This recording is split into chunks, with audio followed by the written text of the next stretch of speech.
It's time for My Favorite Husband, starring Lucille Ball.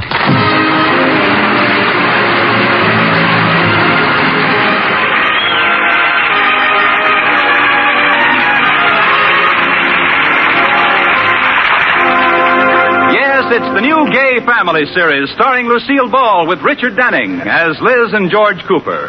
Two people who live together and like it.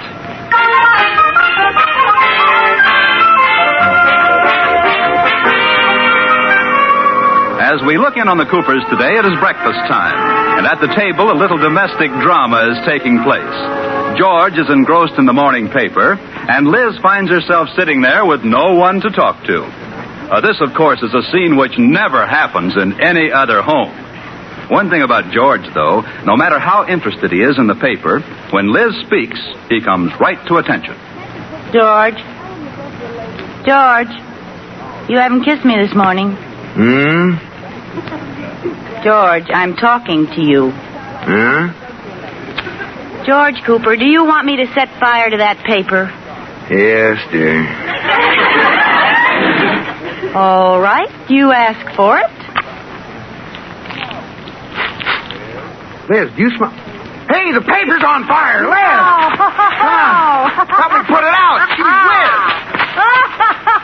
Gosh, how do you suppose that ever happened? I lit it. Yes, me, and it's all your fault. My fault? I was just sitting here minding my own business. Oh, no, you weren't. I'm your business at the breakfast table. You pay attention to me, not the sports page. Oh, gee, Liz, I just took a Ever since spring training started, there have been 11 of us eating breakfast. 11? Yes, you, me, and the Dodgers. Oh, you're exaggerating. I am not. How do you think I feel, George? You don't pay any attention to me. When you kiss me on the cheek, you don't even look up. It might just as well be a lump of putty. Well, no one can say I treat my wonderful wife like that. I'll put the paper away right now. Well, that's better. I won't even finish this article I was reading about golf. Say, look at the round demerit shot yesterday. George? Kiss me. Yes, dear. Kiss me again. There, you did it twice. What? For your information, you just kissed this half a grapefruit. I held that out instead of my cheek, and you kissed it. Oh, now, Liz. You don't even know the difference between my cheek and a grapefruit. You too. I knew it all the time. Well, why didn't you say something? Well, I couldn't. I had a seed caught in my teeth. Oh. Come here, honey. You're right, you know. It's awful the way I get mixed up in the paper and forget everything else. I don't mean to. Well, it's nice of you to admit it. George, do you want to do something to make up for it? Yes. Then you tell Katie she can't have this Saturday off. Well, Liz, that's tomorrow. You were supposed to tell her that a week ago. We've invited the people already. I know. I just didn't get around to doing it. You know how Katie is. She gets so mad. Are you afraid of her? Don't be silly. Well, then tell her. I wouldn't blame her for getting angry now. She's probably made plans for tomorrow night. Now, you tell her, George. It's a man's job. No, Liz. You have to learn to run your own house. Couldn't I not tell her at all? We could get someone else in. No. Maybe I could try to make her think tomorrow's Friday. No, Liz. Now I want you to tell her right now when she brings the coffee in. All right, I will. I'm not afraid. Good. Why should I be afraid of her? Yeah, well, here she comes. Well? Coffee, Mrs. Cooper? I mean, no thanks, Katie. Well, I'll take the pot back in the kitchen. Oh, Katie. Yes, sir? Mrs. Cooper has something to tell you. Yes, Mrs. Cooper? Hello? Hello? Is that all you wanted to tell me? Yes, that's all. Katie, we're having company tomorrow night, so you won't be able to take the evening off. Oh, all right, Mr. Cooper. That'll be fine. I'll make something real nice. Well, I'll be... Oh, I'm such a fool, George. I don't know why I'm always afraid to speak up when I know the easiest way is to face the problem and get it over with. Well, not only that, it's the principle of the thing. I know it. If you don't stand up for your rights, people will walk all over you. You're right, and from now on, I'm going to stand up for my rights. And if anyone doesn't like it, that's just too bad. Good. Hand me the cream, Liz. Here. Hey, this cream is sour. Oh, it can't be. The milkman only delivered it yesterday. Well, here, I'll throw it away. No, don't throw it away, Liz. The thing to do is to show it to the milkman and make him give you a new bottle. Oh, but George, it's only a little old pint of cream. Liz? It isn't worth fussing about. Liz? Well, it probably only took the cow a couple of seconds.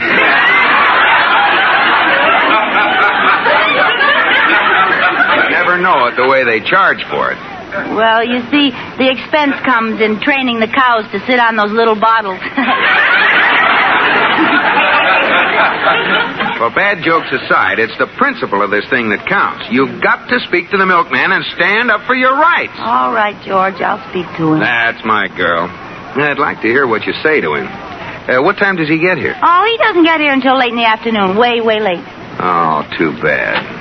Mrs. Cooper. Yes, Katie? The milkman's coming up the walk. Oh. What do we need today? I want to see him, Katie. He left some sour cream here yesterday. No. Yes, and he can't do that to me. Come on, I'm going to stand up for my rights. That a girl? Who does he think he is? The more I think about it, the madder I get. I'm going to give him a piece of my mind. Oh, here he comes, the poor fella.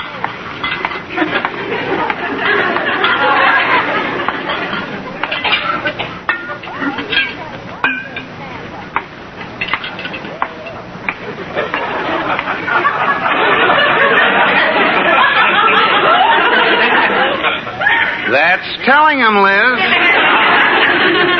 Well, it was just a little old pint. Liz, I'm disappointed in you. Oh, Mr. Milkman. Yes? Could I see you a minute? Oh, sure. Oh, you're brave now. I softened him up for you. Yes, sir. The cream you left here yesterday was sour. Sour? You mean a pint of Hogan's frolicking milkmaid cream was sour?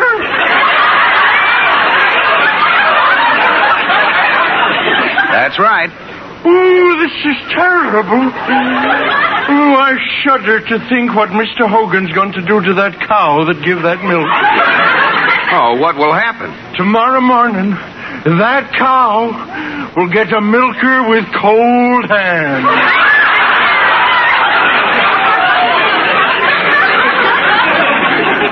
Well, I honestly don't think we should be charged for the pint that wasn't any good. Charged? Oh, here, let us make it up to you. Have some whipping cream on Hogan's. Have a pound of butter, a dozen eggs. Oh, now, wait a minute. Let him alone, George. And because you've been such a good sport, a year's supply of cottage cheese. You hit the jackpot. It's just our way of keeping our customers happy. You see, we can't afford a radio program. Well, thank you. Oh, think nothing of it. Well, see you tomorrow.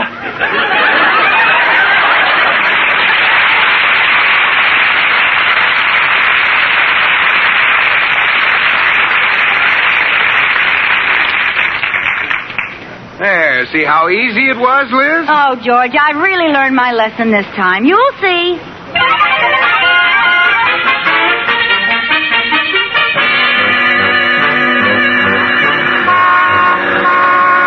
Katie, George was so right. Did you notice the way I spoke right up to that butcher at the meat market just now? I nearly died when you told him to hold both hands over his head while he was weighing the steak. Well, I'm tired paying 80 cents a pound for his thumb. He sure jumped when I told him off, didn't he? And I guess it pays to speak up. Oh, wait a minute, Katie. I want to get a piece of gum out of this machine. I had a penny here someplace. Oh, here it is. Well, where's the gum? How do you work this thing? Oh, here are some directions. 1, put penny in slot. I did. 2, push lever in. 3, pull lever out. 4, where's the gum? Maybe it's out of gum. Well, then I ought to get my penny back. What's the matter with this thing? Mrs. Cooper, it's only a penny. I don't care. It isn't a penny. It's the principle of the thing. I don't like to be robbed. Mrs. Cooper, there's a crowd gathering. Well, let them gather. All right. What's going on here? Officer, I put a penny in this machine and nothing came out. Temper. That's no way to handle it getting rough. You're shaking the whole building, and people have work to do in there. You're about as funny as this machine. Hey, just a minute. Someone's been breaking into these gum machines and stealing the pennies. Do you know anything about it? Yes, I'm the ringleader. What's your name? Two-Gun Jean the Chickle Queen. Come on, Mrs. Cooper. Not until I copy down the name of the company who owns this one-finger bandit. You're a stubborn one, aren't you? For your information, it isn't the penny I'm interested in. It's the principle of the thing. I'm going to call up that company and demand my penny back. Bully for you.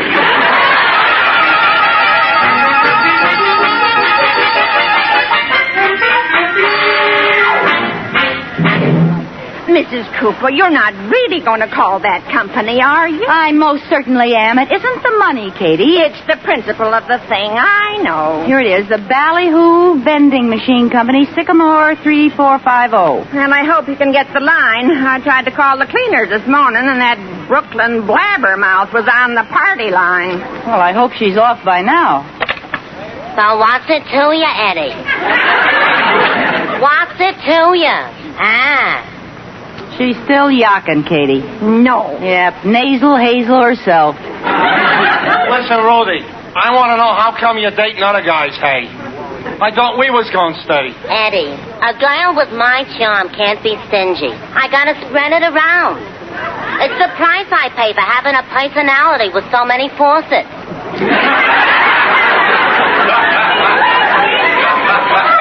It must be those faucets that make you such a big drip.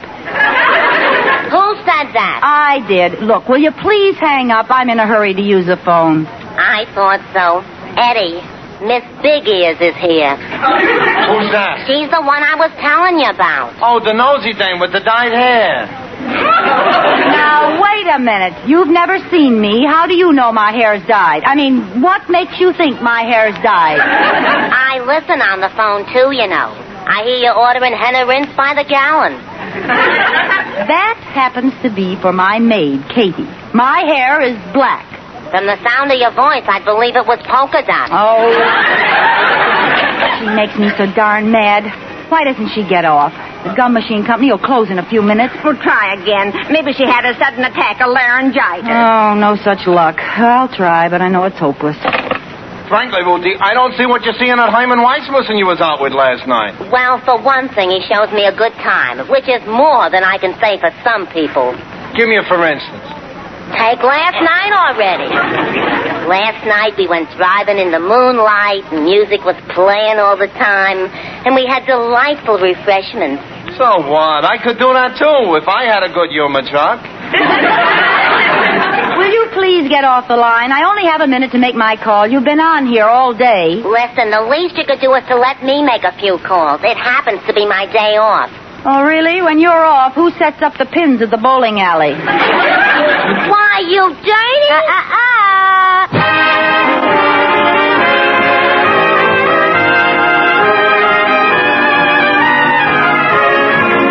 Well, Liz is embarking on a crusade for individual rights with a campaign directed against the local dragon of oppression, the Ballyhoo Vending Machine Company. As we find her now, she is on her way to do battle, and George is dropping her off at ringside in front of the Vending Machine Company. There it is, Liz. Go get 'em. You think I'm silly, don't you? No, I don't. This is a good object lesson for you. If you stand up for your rights in the little things, you'll do it in the big ones. Well, why don't you wait for me, George? It'll only take a second. No, I have to go to the bank for a minute. I'll meet you for lunch in half an hour at Nicodell's. All right. So long, Carrie Nation.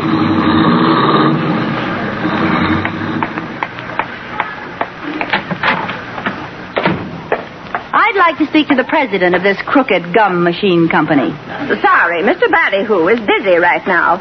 You sound as though you have a complaint. I have. I put a penny in that machine. One moment, please. You'll have to see our complaint manager. Just go right in that office over there. Thank you. I'd like to make a complaint. So what's your problem, huh? Oh, no, this can't be happening to me. Hey, already, I know that voice. You're the crumb on my party line. Well, Miss Blabbermouth. Well, Miss Budinsky. So that's what you look like. Well, so that's what you look like. You know, I never dreamed you'd be an intelligent young lady with a charming manner and a pretty face. Oh, you didn't? No. How right I was. Were you lying to me about having black hair? Or is your head on fire? Well, deep down, I'll have to admit I was lying. No, you weren't. Deep down, it is black. That's about enough out of you. Isn't there anyone else I can speak to around here? Sorry, sister. I'm the Ballyhoo Vending Company's only troubleshooter. What's biting you? Well, I have been victimized by one of your incompetent vendors of chicle. Ah.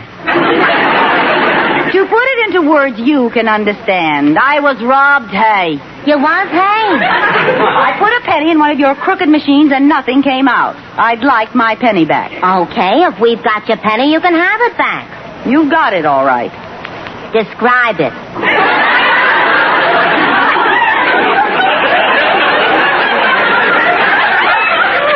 What do you mean, describe it? Look, we get thousands of pennies every day. How do we know which one is yours? How do we know you lost one? I'm telling you. We can't trust you. You don't even know what color your own hair is.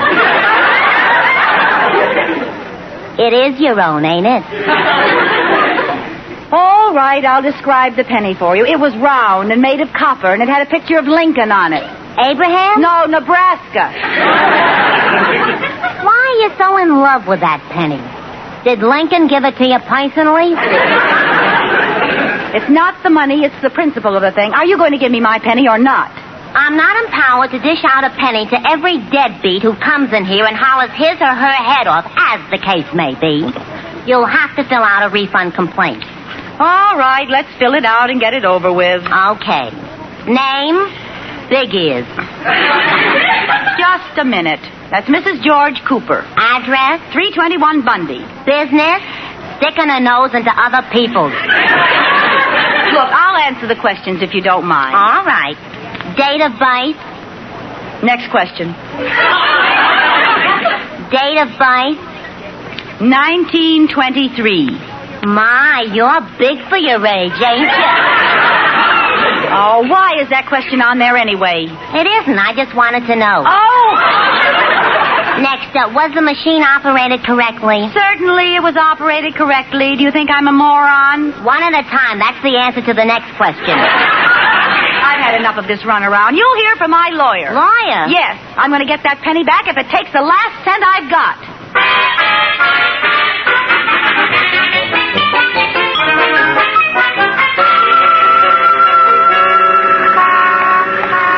Of all the ridiculous things, wasting an afternoon arguing with that nitwit. Oh, what's the matter, little boy? I want some chewing gum. Oh, but why are you crying? Have you lost your money? No, but I'm too little to reach up to that gum machine. Oh, kid, are you asking for trouble? I want some gum and I'm too short. Sweetie, look, Honey, I'm telling you for your own good, stay short. Don't eat your bread crust. What's your advice, lady? I just want some gum. All right. Give me your penny. I'll put it in for you. Thanks, lady. Oh, I knew this would happen. What? The Ballyhoo Vending Machine Company has struck again. No gum? No gum. You stole my penny. What? You stole my penny. This lady stole my penny. She stole my penny. Hey, now wait a minute. I'll put in a penny of my own. Thanks, lady. Darn it, I don't have a penny. I'm sorry, honey. I just don't have one. What can I do? Jiggle the lever. Oh, that won't work. All right. Hit it with your hand. Pound it. Oh, how did I get mixed up in this again? Harder, harder.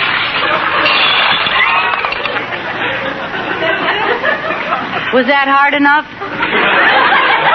Oh, boy, look at all the pennies. Now, let those pennies alone. They don't belong to us. But nobody's looking. I don't care. Here's one for you. That's all we put in. Is that all? Well, I'll take one, too. I put one in another machine. And I'll take one more. What for? I put one in another machine, too. Where? Don't ask questions about mine. I won't ask questions about yours. But I really did. Now, let's see. What else could I take one for? Yeah, how about one for the cop on the beat? Well, hello, officer. Oh, it's you. Still at it, eh? Well, we finally caught you red-handed. What do you mean? We've been after you for a long time. We figured there was an older person teaching these kids how to crack the gum machines. You ought to be ashamed. Oh, officer, I can explain. I was just helping this little boy, wasn't I, Sonny? Yeah, she helped me get the pennies out. Uh-huh. Now, just a minute. Yes, here.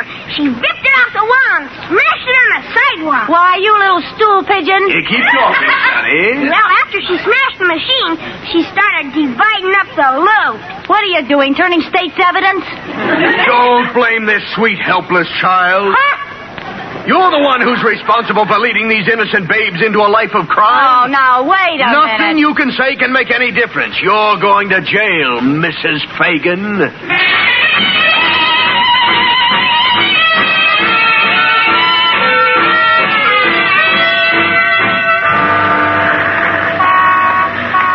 Come on, Liz. The car's parked down here. George, are you mad at me? Why should I be mad at you? It only cost me $50 to bail you out of jail. And another 50 for breaking the gum machine. Now, remember what you said, George. It's not the money, it's the principle of the thing. I just happen to have expensive principles. Well, I'm in no humor for jokes. Honestly, Liz, every time I turn around, you've landed in a mess. How do you do it? I took a course in it at night school. Come on. Smile at me, George. One of your pretty ones, huh? No. And come on, don't stand in the middle of the street. You'll get hit. Kiss me. Liz. I'm not moving from this spot till you kiss me. Oh, now don't be silly. I mean it. Oh, you crazy.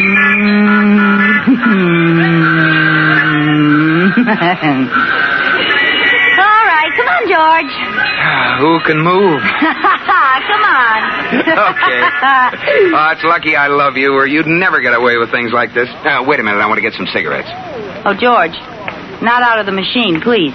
Well, now, don't be silly, Liz. Well, these cigarette machines always work. They're not like the penny ones. Funny. No cigarettes came out.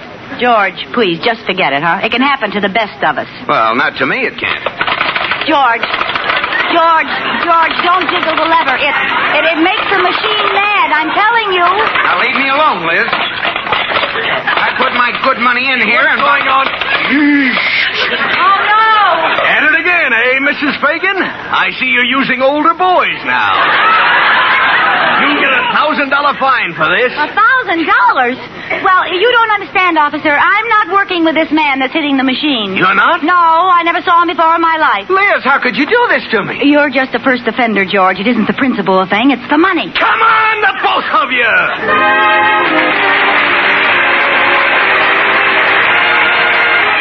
My Favorite Husband has been presented through the worldwide facilities of the United States Armed Forces Radio and Television Service.